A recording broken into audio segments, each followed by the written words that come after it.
Already మీరందరూ title గానీ, thumbnail గానీ చూసొచ్చుంటారు. సో, నేను డైరెక్ట్‌గా టాపిక్‌లోకి వెళ్ళిపోతాను. ఎక్కడ స్కిప్ చేయకండి. చాలా ఇంపార్టెంట్. సో, నా పాత వీడియోస్ చూసే వాళ్ళకి తెలుసు. నేను ఒక కొన్ని వీక్స్ బ్యాక్ నేను స్కూటీ కొనాలనుకుంటున్నాను. సో, మీకేదైనా మంచి ప్రిఫరెన్స్ ఉంటే చెప్పండి అని పోస్ట్ చేశాను. అయితే ఒక 2 వీక్స్ బ్యాక్ నేను ఒక స్కూటీ డిసైడ్ అయ్యానండి. ఆల్మోస్ట్ పేపర్ వర్క్ అన్నీ అయిపోయినియి.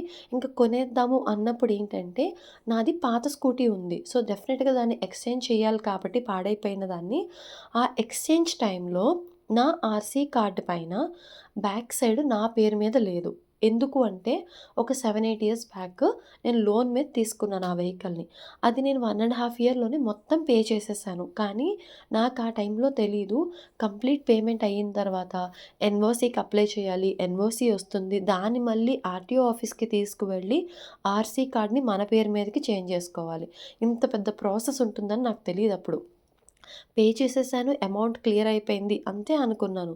ఇప్పుడేమైందంటే ఆల్ ఆఫ్ సడను వేరే వాళ్ళ పేరు మీదకి ఆర్‌సీ చేంజ్ అవ్వాలి, బైక్ ఎక్స్‌చేంజ్ అవ్వాలి అంటే, నా పేరు మీద ఫస్ట్ ఆ ఆర్‌సీ రావాలి.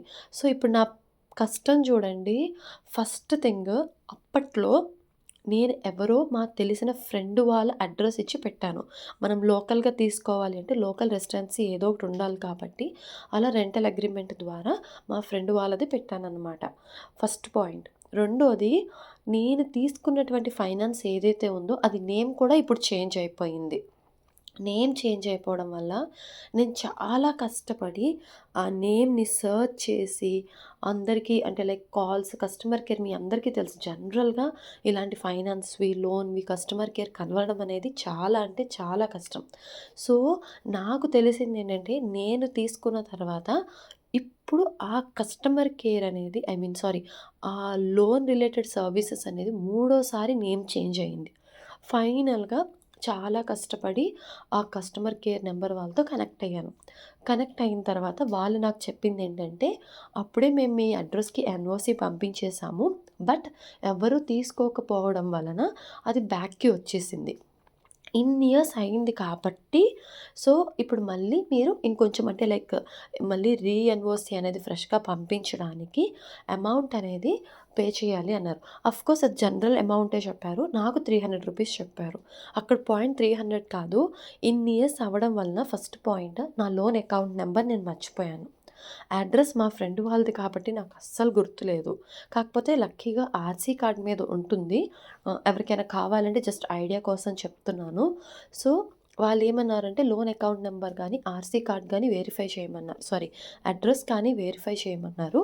అడ్రెస్ చెప్పి వెరిఫై చేసుకొని ఆ అమౌంట్ పే చేసి, ఇప్పుడు నేనుంటున్న అడ్రస్‌కి ఆధార్ చేంజ్ కానీ, ఏదైనా ఆధార్ కానీ, ఇంకేదైనా ప్రూఫ్ ఆఫ్ రెసిడెన్స్ పెట్టి, మనం కరెంట్ రెసిడెన్స్‌కి తెచ్చుకోవచ్చు. సో, వాళ్ళు యాక్చువల్లీ కస్టమర్ కేర్ కలిసిన తర్వాత మాత్రానికి చాలా ప్రొయాక్టివ్‌గా చేశారండి. పంపించారు. వాళ్ళేమన్నారంటే, పేమెంట్ అయిపోయిన తర్వాత ఒక 3, 4 డేస్‌కి ఇది రిఫ్లెక్ట్ అవుతుంది. ఒకసారి మళ్ళీ మీరు కాల్ చేయండి. 3, 4 డేస్ తరువాత మేము మీకు ఎన్ఓసీ అనేది మీరిచ్చిన ప్రూఫ్ ఆఫ్ రెసిడెన్స్‌కి పంపిస్తామన్నారు. సో, యాజ్ ఇట్ ఈస్‌గా వాళ్ళు పంపించారు. అండ్ అనుకున్నట్టుగానే వాళ్ళు పంపించిన తర్వాత ఒక 1 వీక్‌లో అలాగా వచ్చింది. వచ్చిన తర్వాత నేననుకున్నాను అడ్రెస్ ప్రూఫ్ చేంజ్ చేసేసాను కదా! ఇప్పుడు ఏదైతే ఆర్‌సీ అప్లై చేస్తానో అది నా అడ్రస్‌కే వస్తుంది అనుకున్నాను. తీరా చూస్తే అండ్ ఇంకొకటేంటంటే అప్పట్లో నేను రిజిస్ట్రేషన్ చేయించినటువంటి ఏరియాకి ఇప్పుడు మేముంటున్న దానికి చాలా దూరము. సేమ్ థింగ్ మా ఫ్రెండ్ వాళ్ళ అడ్రస్ ఏదైతే ఇచ్చానో అది కూడా చాలా దూరం. బట్ నా అజంప్షన్ ఏంటంటే అడ్రస్ చేంజ్ అయిపోయింది. మా కరెంట్ లొకేషన్‌కి వచ్చేస్తుంది అని. ఫైనల్‌గా ముందు ఆర్‌టీఓ ఆఫీస్‌కి వెళ్ళి ఈ ప్రూఫ్ ఇవన్నీ పెట్టి నేను ఆర్‌సీకి అప్లై చేశా. అప్లై చేస్తున్నప్పుడు అడిగాను. ఇప్పుడు నా ఆధార్ ఇవన్నీ ఇచ్చాను. ఆధార్ అడ్రస్ ప్రకారంగానే కదా మా ఇంటికొస్తుంది అంటే, లేదు మీరు స్టార్టింగ్‌లో ఏ అడ్రస్ మీద ఆర్‌సీ రిజిస్టర్ అయ్యిందో అదే అడ్రస్‌కి వెళ్తుంది. ఆర్‌సీ అడ్రస్ అనేది చేంజ్ అవ్వదు అన్నారు. సెకండ్ మళ్ళీ అది మా ఫ్రెండ్ వాళ్ళకి మళ్ళీ నేను ఫోన్ చేసి ఒకే ఒక్క నా దానిలో ఉన్న అదృష్టం ఏంటంటే, మా ఫ్రెండ్ వాళ్ళు లక్కీగా అప్పటినుంచి హౌస్ చేంజ్ అవ్వలేదు. ఇన్‌ఫాక్ట్ అప్పట్లో కూడా వాళ్ళు అటు ఇటు ట్రావెల్ వెళ్ళడం వలన నా ఎన్ఓసీ మిస్ అయిపోయింది. అదర్‌వైజ్ అప్పుడే తీసుకునే వాళ్ళేమో, బట్ నాకసలు అదొక కాన్సెప్ట్ కూడా తెలీదు. సో, మళ్ళీ నేను వాళ్ళకి ఫోన్ చేసి, ఇలాగ నాది ఇక్కడ ఆర్‌టీఓలో ఆర్‌సీది అప్లై చేశాను. ఒక 1-2 వీక్స్‌లో వస్తుందంట చూడండి అని చెప్పాననమాట. సో, ఇంత పెద్ద ప్రాసెస్ ఉంది. ఇందులో మీరు ఒక్కసారి అబ్జర్వ్ చేస్తే, ఆ కస్టమర్ కేర్‌ది లక్కీగా నాకు కనుక్కోగా పూర్తిగా పోకుండా నేమ్ చేంజ్ అవ్వడం వల్ల అట్‌లీస్ట్ నాకు ఎన్ఓసీ అనేదొచ్చింది. సెకండ్ పాయింట్, ఇక్కడ మా ఫ్రెండ్ వాళ్ళు అడ్రస్ చేంజ్ అవ్వలేదు కాబట్టి ఆర్‌సీ ఈజీ అయింది. ఆఫ్‌కోర్స్ లేదంటే తిరిగి మళ్ళీ బ్యాక్‌కి ఆర్‌టీఓకెళ్తుంది. బట్ నేను మీకు చెప్తున్నాను. ఇందులో ఎన్ని ప్రాబ్లమ్స్ ఉన్నాయో చూడండి. ఇంకొకటి, లక్కీగా ఈ ఫైనాన్స్ వాళ్ళు నేను ఎవరైతే తీసుకున్నానో వాళ్ళు జెన్యూన్‌గా మీది మొత్తం లోన్ అంతా అయిపోయింది. జీరో. సో, మీకు ఎన్ఓసీ మళ్ళీ రీఇష్యూ చేస్తాము అని చెప్పారు. ఇన్ని జరిగాయి. వీటిలో ఏ ఒక్కటి మిస్ అయినా నా ఆర్‌సీ పేరు మీద నాకు మళ్ళీ కరెక్ట్‌గా వచ్చేది కాదు. లైఫ్ లాంగ్ అదే ఫైనాన్స్ ఆర్‌సీ ఉండేది. సో, ఒక 2 ఆర్‌సీస్ అంటే నా దగ్గర 2 బైక్స్ ఉన్నట్టు అయిపోయేది. ఇదొక ప్రాబ్లమ్. ఒకవేళ ఇలా లేకుండా ఇంకేదైనా ఈజీగా ఉంటుందా నాకు నిజంగా తెలీదు. బేసికల్‌గా నేను ప్రాసెస్ కనుక్కున్నప్పుడు ఏదైనా ఫైనాన్స్ మీద తీసుకుంటే ప్రాపర్‌గా అది పే చేసిన తర్వాత ఎన్ఓసీ తీసుకోవాలి. ఆ ఎన్ఓసీని ఆర్‌టీఓలో సబ్మిట్ చేసి మళ్ళీ మన పేరు మీద ఆర్‌సీ తెచ్చుకోవాలి.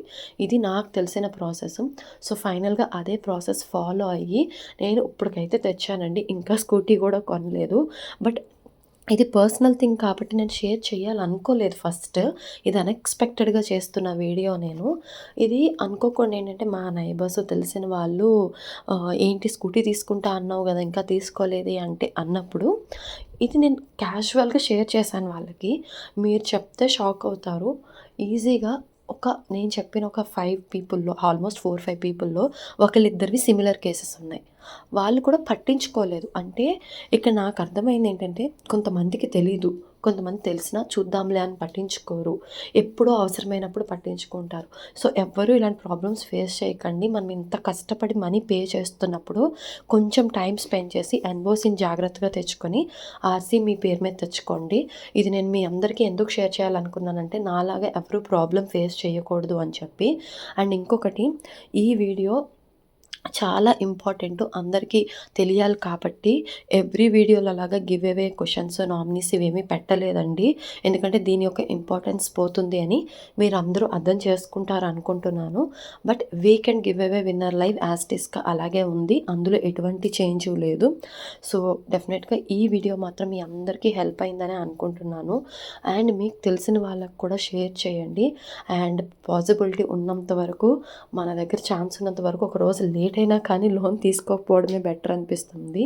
సో, మీకు ఈ వీడియో నచ్చితే డెఫినెట్‌గా లైక్ చేసి, షేర్ చేసి అండ్ సబ్స్క్రైబ్ చేసుకొని తెలిసిన వాళ్ళకి కూడా చెప్పండి. సో, వాళ్ళకి హెల్ప్ అవుతుంది.